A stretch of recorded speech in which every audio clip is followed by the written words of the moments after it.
الأنبياء والمرسلين وصل اللهم وسلم على نبينا محمد وعلى آله وأصحابه ومن تبعهم بإحسان إلى يوم الدين.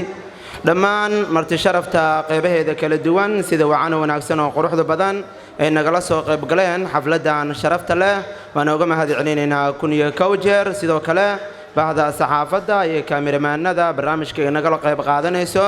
sidoo kale waxaan u mahadcelinaynaa waalidiinta sharafta leh, aabayaasha iyo sidoo kale hooyooyinka xafladan sharafta leh sida ay noogu soo hureen waqtigooda qiimaha leh. sidoo kale waxaan rabaa inaan halkan uga hambaliyeeyo ardaydeeda maanta ka qalin bedelanayso macadka waliba qatinka quraanka dhameysay sida wacana wanaagsan oo quruxda badan halkan ay barnaamijyadii aan inaba caadi ahayn ay ugu soo bandhigeen waa uga mahadcelinaynaa insha Allah taala. waxa dadkan oo dhan juhdi ku soo bixiyay waxaan rabaa macallimiintii juhdi ku soo bixisan ayagana inaan u mahadceliyo. ugu horeeyo maamulkeena sharafta leh ustaadkeena qaaliga ustaad Cabdiweli Cabdullaahi Cusmaan ugu horeeyo.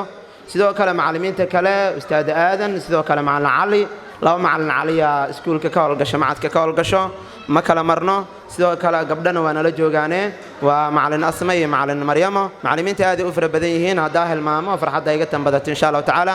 laakiin maqsuudkeena waxay tahay inaan macallimiinta halkan maqaamkan aan ku xusno aan u mahadcelino.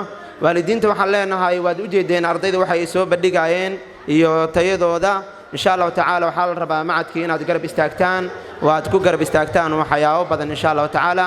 isla markaana aad ubadka keentaan waad xiriir wanaagsan la siiyalataan xiriirkii hore xiriir ka qurux badan oo ka sii wanaagsan xaafadaha iyo deriska dhammaanna aad ku soo xirtaan macadka insha Allah taala.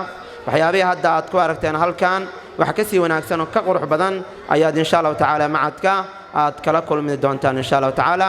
waa aad iyo aad idinkaga mahadcelinayaa maanta ma ahan maalin hadal badan waayo maxaa yeelay khayrul kalaami ma qalla wa dalla ayaa la yiri. halkaas ayaan ku soo koobaya insha Allah taala. waana mahadsantihiin dhammaan marti sharafta qeybeeda kala duwan macallimiintii maamulkii. wassalaamu calaykum waraxmatullaahi wabarakaatuh.